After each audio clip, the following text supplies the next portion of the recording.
अस्सलाम वालेकुम जी, welcome to my YouTube channel. आज की वीडियो बहुत ज़्यादा इंपॉर्टेंट है उन लोगों के लिए दुबई में या यूएई में अपना खुद का बिजनेस स्टार्ट करना चाहते हैं। बहुत सारे लोग परेशान होते हैं, यार बिजनेस करने जा रहे हैं, कौन सा बिजनेस करें यूएई के अंदर जो जल्दी सक्सेसफुल हो और जिसमें इन्वेस्टमेंट कम हो और रिस्क फैक्टर भी कम हो। तो यहाँ पर आज की इस वीडियो में जो बिजनेस आइडिया मैं आपके साथ शेयर करने जा रहा हूँ, ये बहुत ज़्यादा प्रैक्टिकल बिजनेस है।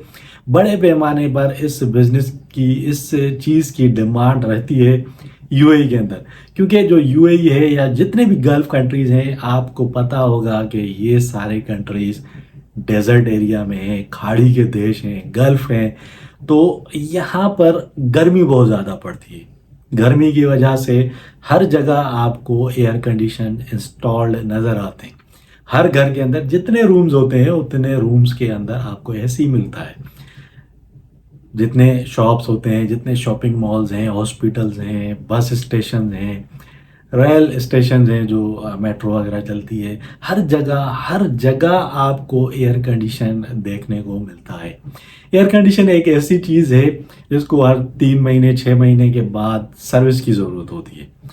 बहुत सारे एयर कंडीशंस में गैस वगैरह कम हो जाती है, कूलिंग सही नहीं कर रहे होते, तो मेंटेनेंस की ज़रूरत पड़ती रहती है। बाज़ औक़ात छोटी मोटी खराबियां आ जाती है। एयर कंडीशन का काम ऐसा है, एयर कंडीशन मेंटेनेंस का काम, जिसमें आप अपने हाथ का काम करते हो और उसके बदले आपको पैसा मिलता है। मतलब आप अपनी सर्विस प्रोवाइड करते हो और उस सर्विस के बदले में अच्छा खासा रेवेन्यू जनरेट करते हो। क्योंकि इस काम के अंदर बहुत ज़्यादा इन्वेस्टमेंट की ज़रूरत नहीं होती, ठीक है, इन्वेस्टमेंट कम होती है और प्रॉफिट ज़्यादा होता है। ज़्यादातर होता ये है कि एयर कंडीशंस के अंदर ऐसी खराबियां आती हैं जिनको आप अपने हाथ से ही ठीक कर देते हो। कोई पार्ट वगैरह चेंज करने की ज़रूरत ही नहीं पड़ती। जैसा कि उसकी सर्विस होती है, कचरा जमा हो जाता है, सर्विस करते हो, साफ़ हो जाता है एसी और काम करना शुरू कर देता है। ज़्यादा से ज़्यादा उसके अंदर गैस चार्ज करनी होती है या उसका जो पीसीबी कार्ड होता है उसमें कुछ खराबी आ जाती है, या बड़े फॉल्ट की बात करें तो जो कंप्रेसर है वो ख़राब हो जाता है। तो सबसे बड़ा फॉल्ट वही होता है, लेकिन वो अक्सर नहीं होता।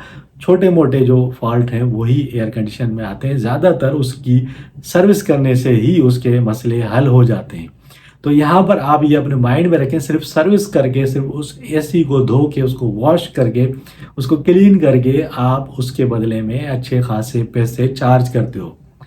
अब किसी भी घर में आप जाते हो, किसी क्लाइंट का आपको कॉल आती है, आप जाते हो वहाँ पर, यकीनन उनके घर में, एक घर में अगर 4 रूम हैं तो 4 एसी वहाँ पर ज़रूर इंस्टॉल होंगे।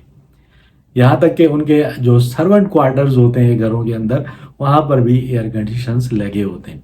तो इस काम की बहुत ज़्यादा डिमांड होती है। अब बहुत सारे लोग ये सोचेंगे हम एयर कंडीशन के मैकेनिक नहीं हैं, तो हम ये बिज़नेस कैसे स्टार्ट करें। तो यकीनन अगर आप मैकेनिक नहीं भी हो तो आप बिजनेस स्टार्ट कर रहे हो, आपको खुद काम नहीं करना। आपने हायर करने होते हैं 2 से 3 बंदे जो आपके लिए काम कर रहे होते हैं, उसकी मार्केटिंग करनी है। ऑनलाइन मार्केटिंग, फिर भी मैं यही बोलूँगा कि online marketing is the best marketing. जैसा कि हर वीडियो के अंदर मैं आपको बताता हूँ कि फेसबुक के ज़रिए, ट्विटर के ज़रिए, टिकटॉक के ज़रिए, इंस्टाग्राम के ज़रिए, जितने भी सोशल मीडिया चैनल्स हैं उनके ज़रिए आप मार्केटिंग कर सकते हो। इसके अलावा जो न्यूज़पेपर्स हैं उनके अंदर एडवर्टाइजमेंट कर सकते हो, पेड एडवर्टाइजमेंट कर सकते हो, उससे आपको क्लाइंट मिलते हैं। इसके अलावा आप अपने ब्रोशर्स बनवा के जो बिल्डिंग्स हैं उनके जो रिसेप्शंस होते हैं वहाँ पर रखवा सकते हो। ईमेल्स कर सकते हो आप कंपनीज को कि आप ये सर्विसेज प्रोवाइड कर रहे हो। कॉम्पिटिटिव चार्जेस आप अगर रखते हो और अच्छी सर्विस प्रोवाइड करते हो तो यकीनन आपके जो क्लाइंट हैं वो परमानेंट रहते हैं। आप एक बार किसी क्लाइंट को सर्विस प्रोवाइड करते हो, वो आपकी सर्विस से अगर मुतमईन हो जाता है तो हर बार वो आपको ही कॉल करेगा, किसी और के पास नहीं जाएगा। क्योंकि ये जो सर्विसेज के बिजनेस होते हैं ये ट्रस्ट बेस्ड बिजनेस होते हैं।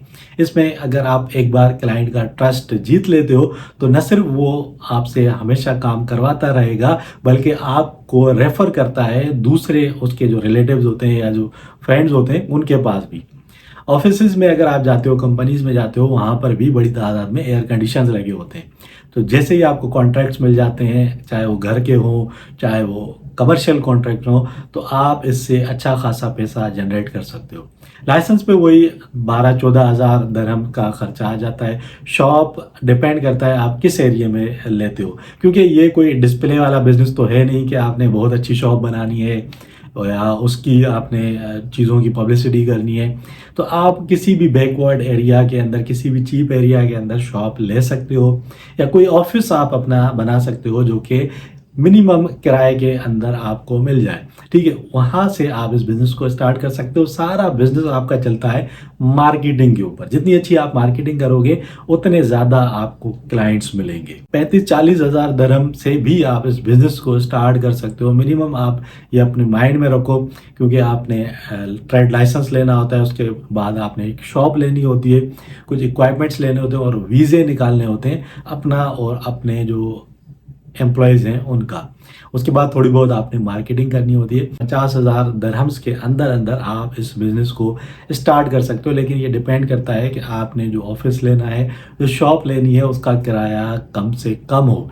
जितना ज़्यादा किराया कम होगा, उतना ही आपका जो एक्सपेंस है वो भी कम पड़ेगा। तो उम्मीद है ये वीडियो आपको अच्छी लगी होगी। ये small business idea in Dubai आपको पसंद आया होगा। अगर वीडियो अच्छी लगी है तो लाइक और शेयर ज़रूर किया कीजिए। चैनल को भी सब्सक्राइब कर दीजिए अगर अभी तक सब्सक्राइब नहीं किया, और हमें दीजिए इजाज़त। फिर मिलते हैं किसी और वीडियो में, तब तक के लिए अपना ख्याल रखिएगा।